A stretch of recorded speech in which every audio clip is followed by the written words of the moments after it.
I had a number of ideas when it came to Legend of Black Diamond. I think the very first idea was probably going back to the Saturday morning cinema shorts, which you used to get in the 1930s.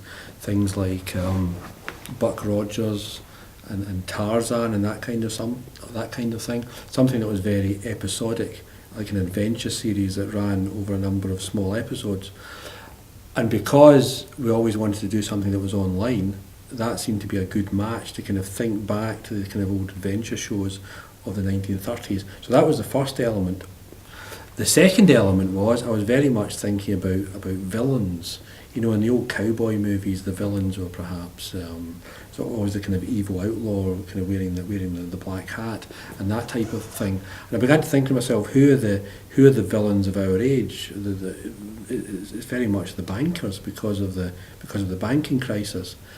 But within an adventure series, I couldn't really go into the kind of economics or in a kind of intellectual way explore what had happened economically. But what I could do was actually take the raw emotion that many people felt in terms of billions and trillions of pounds just disappearing from so many countries and things like public services being cut and perhaps people being made unemployed, and emotionally turn bankers into the kind of black-hatted baddies that we would have found in the old Wild West films.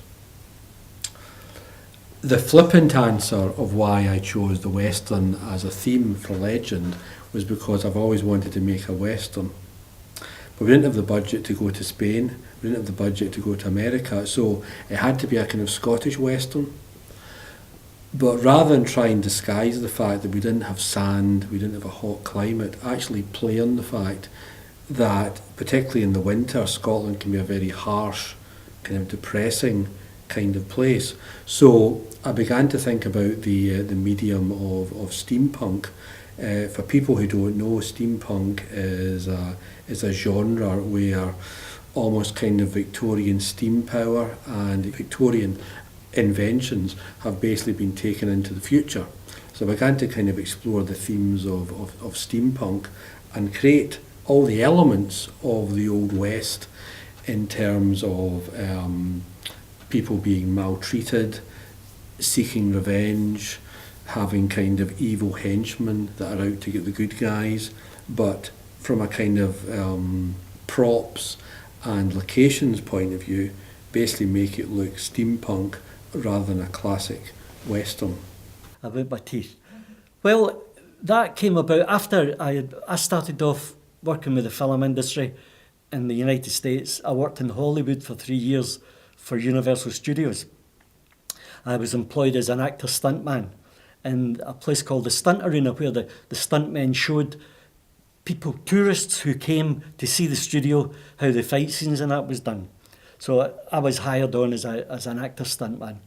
But after 3 years, I decided very foolishly that I wanted to work with other companies. I wanted to go freelance. And I never worked in the United States again. So I left Hollywood. I couldn't get any work.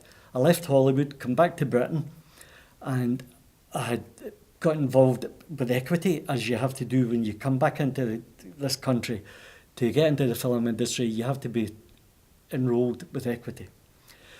The very first job that I done here in Britain was a movie called When Eight Bells Toll. It was an Alistair MacLean thriller with the great Sir Anthony Hopkins. And I was asked if I knew where Mull... basically what happened, Anna, was I had made a phone call to equity, right? And I told who I was, a fella called Jeff Rice. He was the kind of chairman's leader of the stuntman's branch of equity. And I'd phoned him up and I told him who I was and what I wanted to do. I wanted to come to London and I wanted to get registered and I wanted to be a stuntman here in Britain. And he says, well, you have to come down and we've got to get pictures and everything taken, which I already knew. And I basically, the phone had been put down. And about an hour later, I got a phone call. This was Jeff Rice again, and Jeff Rice says to me, how far away from you are Mull? Do you know where Mull is? How far away from you are Mull? I didn't even know where Mull was. I says, I'm only an hour away from Mull. And he says to me, get yourself up there because there's a job for you. You have to look for the stunt arranger called Bob Simmons, and you have to go and see him, and he will get it sorted out. So my next port of call was Oban. I had to find out how to get to Oban, which I did do, and then I had to get the ferry over to Mull. And the stunt arranger was called Bob Simmons, who had says to me, the work up here in Scotland is few and far between. If you want to work constant, you have to come to London. He says, and if you come to London, I'll get you sorted out.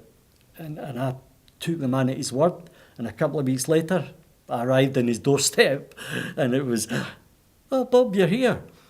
And he had been given the job on a television series called The Persuaders with Roger Moore and Tony Curtis.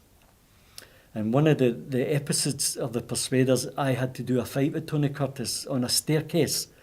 And it was all timed out. Tony Curtis had to run up the staircase. And as he got up to the top of the staircase, I was following him up the staircase. And he had to turn round and he had to punch me and I had to fall down the stairs. But as you know, the punches, they don't connect. They come and they hit you in the shoulder.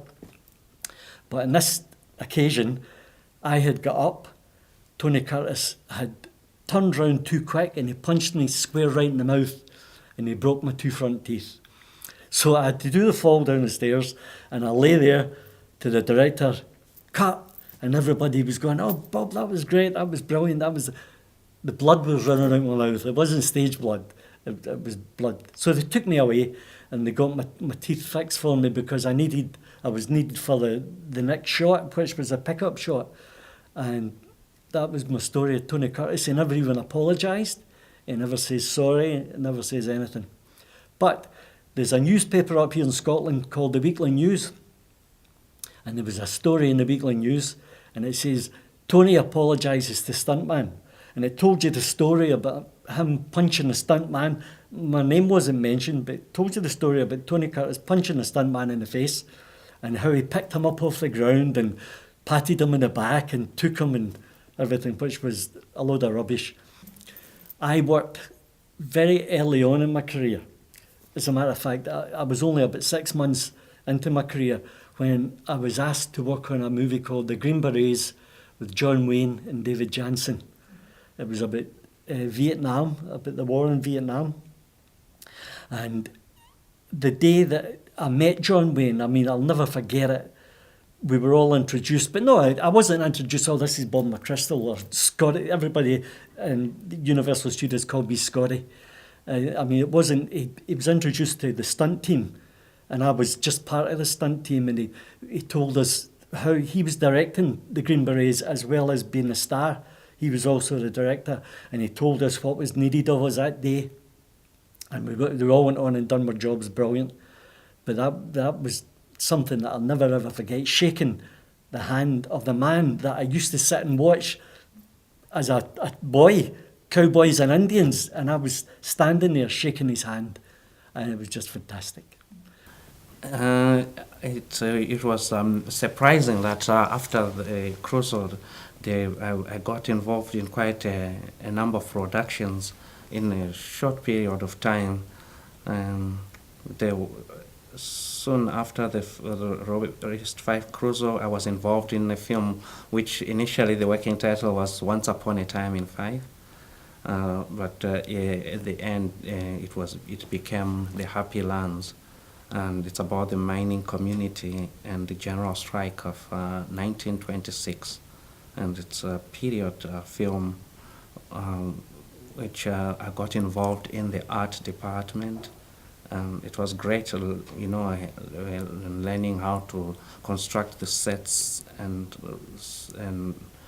be from the beginning, from when it's drafted, taking measurements and bring it to scale, and then building up the sets. And also I was involved in the costume department as well, measuring men and helping setting it up. And I played a role of a diplomat that comes from South Africa, representing the Union, which is of the Communist Party of South Africa, because the Communist Party in South Africa played a major role in the in the fighting against apartheid. So I was a diplomat from the Communist Party that came during this general strike, and I really enjoyed that role. And I also was involved in the glass bullet production, which is the Legend of Black Diamond. I played the character of a man called Kabi, and he is quite a heroic character because he helps in freeing the lead role, the lead actress, who is Black Diamond, and they have friends, and I really enjoyed that, which is still to be finished.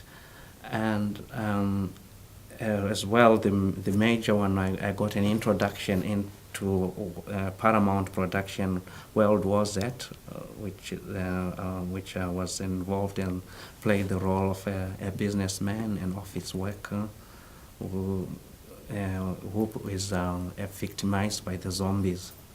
And I got the opportunity of meeting Brad Pitt as well.